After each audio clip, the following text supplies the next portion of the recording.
इंदौर के MY hospital में चूहों ने जिन दो नवजातों के अंग कुतरे थे उनकी मौत हो चुकी है। इससे अस्पताल में हड़कंप मचा हुआ है। एक बच्चे की मौत मंगलवार को हुई थी, जबकि दूसरे नवजात ने बुधवार को दम तोड़ा। एमवाई अस्पताल प्रशासन दोनों मौत की वजह कुछ और बता रहा है। अस्पताल प्रशासन के अनुसार मौत की वजह चूहे का काटना मौत की वजह नहीं है। मामले को गंभीरता से लेते हुए इंदौर कलेक्टर आशीष सिंह एमवाई अस्पताल पहुंचे और दोषियों पर सख्ती का इशारा किया।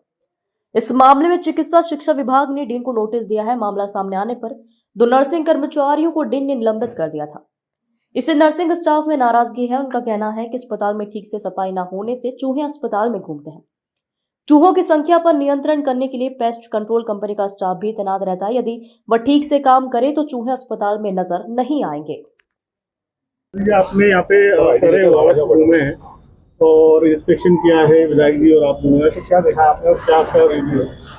देखिए, जो घटना हुई थी विगत दिवस और उसका एक वीडियो भी आया था, जो बच्चों को चूहे द्वारा काटे जाने का, निश्चित रूप से बहुत ही ऐसी दुर्भाग्यपूर्ण घटना थी। और उस संबंध में जो एडमिनिस्ट्रेशन है हॉस्पिटल का और इसके अलावा जो विभाग है उनके द्वारा कल कार्रवाई भी की गई है।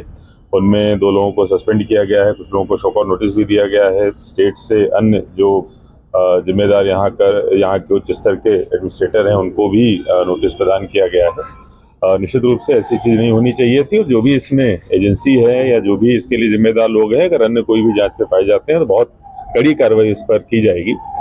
इसके अलावा जहाँ तक बात है कि जो 2 बच्चों की जो NICU में थे जिनकी डेथ हुई है, तो उसमें जो पोस्टमार्टम हुआ है और जो स्थिति थी, जो कारण है डेथ के, वो पूरी तरीके से अलग है। उसमें से एक बच्चे की जिसकी कल डेथ हुई थी, उसमें जो मल्टीपल ऑर्गन फेल्योर उसके हुए थे और पहले से ही जो दोनों बच्चे थे, एक का वजन 1 किलो, एक का वजन 1.5 किलो के आसपास था। दूसरे बच्चे की भी जो इंटेस्टाइन थी वो डेवलप नहीं हुई थी। तो जो पोस्टमार्टम में चीज़ें निकल के आई हैं, निश्चित रूप से अभी जो प्रेस कॉन्फ्रेंस बुलाई गई है डीन साहब के द्वारा और सुप्रिंटेंडेंट के द्वारा, ये लोग आपके जो दूसरे सवाल हैं उनका जवाब देंगे। लेकिन अभी जो वर्तमान में मेरे द्वारा भ्रमण किया गया है कि वैसी स्थिति दोबारा निर्मित ना हो, ये कैसे सुनिश्चित किया जाए, इसके लिए जो पेस्ट कंट्रोल और सारी चीज़ें हैं उनको एक और इंडिपेंडेंट एजेंसी को भेजकर हम लोग ऑडिट भी कराएंगे। अगर उसमें कोई समस्या दिखेगी तो हम लोग उस पर करेक्टिव मेजर्स भी लेंगे। जो विभाग के द्वारा, चिकित्सा विभाग के द्वारा कार्रवाइयाँ हुई हैं और जो जांच कमेटी बनाई गई है, उसके आधार पर जो भी फाइंडिंग्स आएंगी उसके आधार पर उनके द्वारा कार्रवाई की जाएगी।